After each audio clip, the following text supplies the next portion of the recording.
Please welcome Dustin Krei.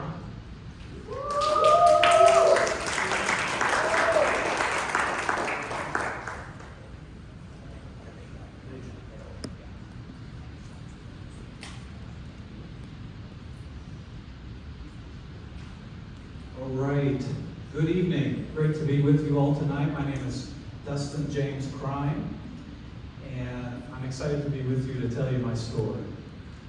Have you ever had a phone call that changed your life? I have. And that's what I want to talk to you tonight about. Before I get to that, I was born in Fort Smith, Arkansas. I like to say True Grit territory, because that's where, if you've read the book or seen the movies True Grit, where the story starts.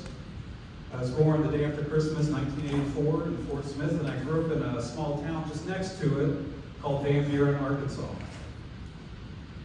So, fast forward to 2013. I was lost.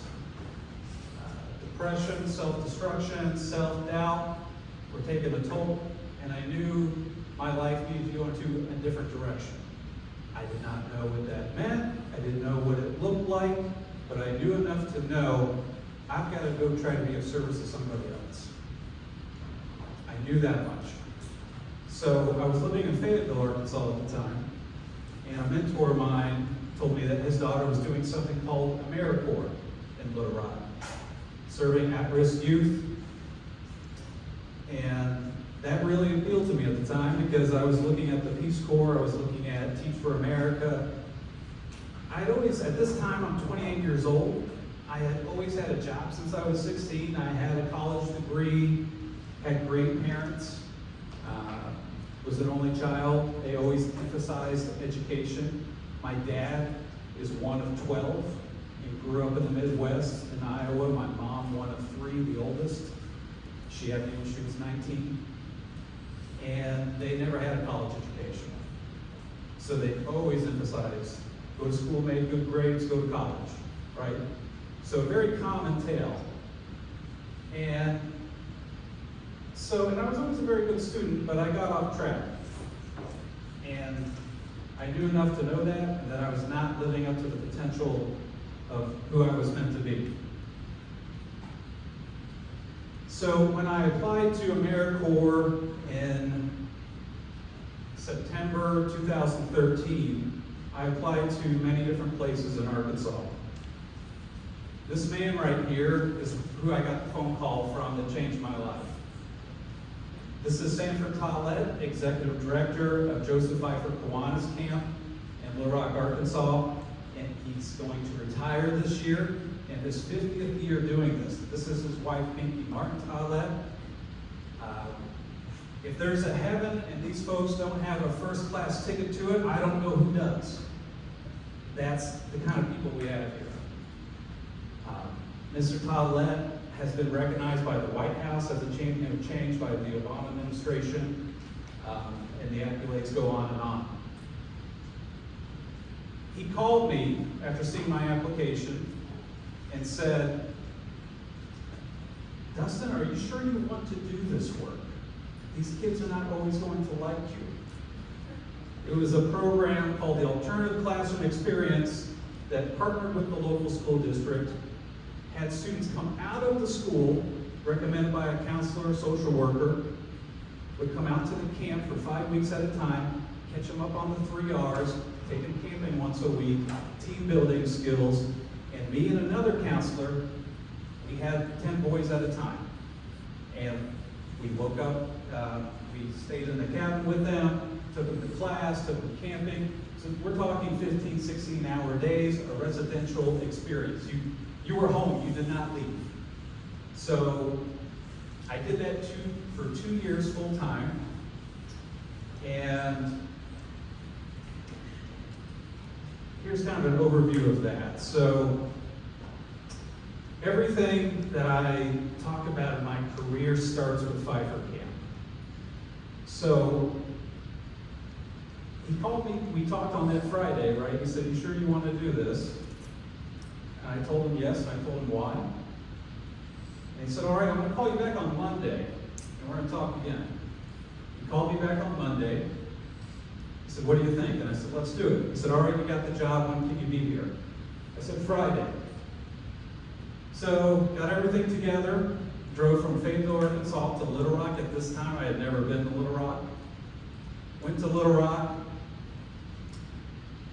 and drove through these rusty blue gates, and nothing has been the same since. So,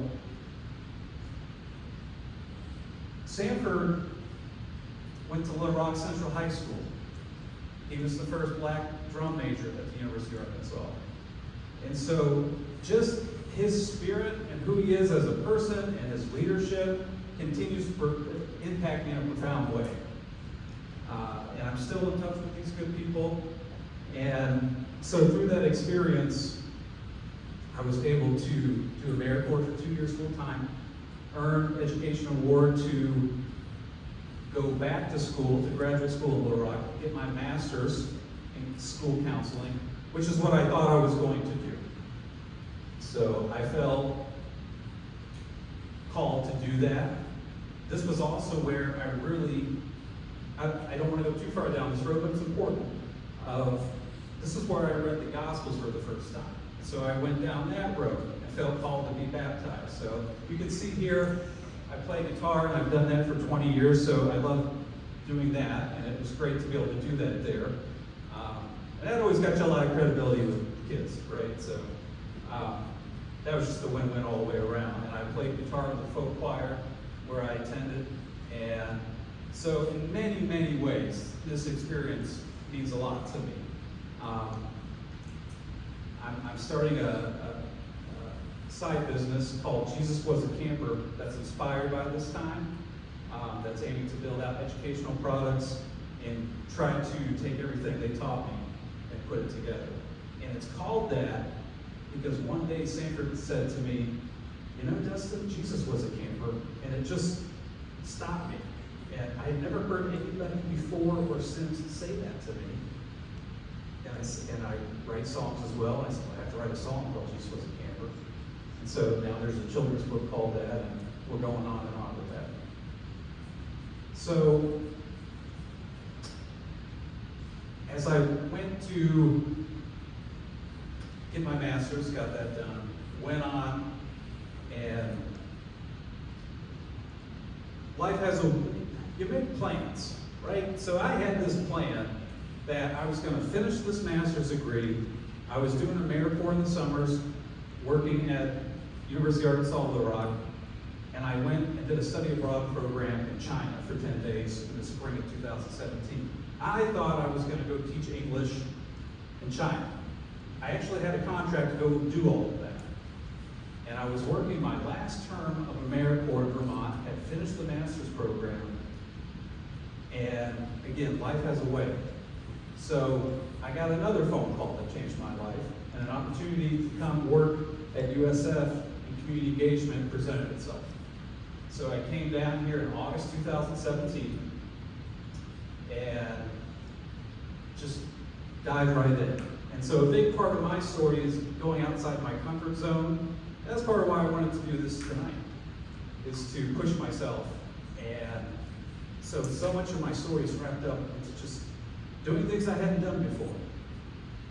And I think that the time that we're living in, and I can understand it from multiple angles, I think, because of part of where I'm from and part of the people that have influenced me throughout my life, that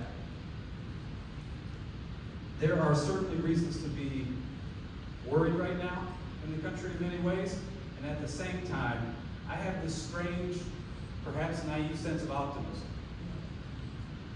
And I attribute that to what you might call decentralization. The way we all get our information, our phones, the technology, the internet, AI. It's not going away, and how do we leverage that to support students today? And a big reason why this matters a lot to me is that the biggest asset we have is each other, the community, the good people in the community. And we need that. We need to, the phone's always going to be there, right? But we've got to be better about talking with each other, getting to know each other, and that kind of back to basics approach with students. I am all for that. And so however that can look and whatever direction that can go in, we've got to do that. And at the same time, leveraging AI and training students to start thinking in that way. And my work at USF and in the Institute for School Community Partnerships, we work with Hillsborough County. So it was just a few weeks ago, I was at a high school and heard it directly from the students that they're using this and doing this. And they see it as a great tool to use for tutoring, to help them explain how to get to different solutions of math and so on. So it's an exciting time, it's a crazy time, but I'm just strangely optimistic about the future, and I'm most humbled to be here tonight and to be with you, and go Bulls.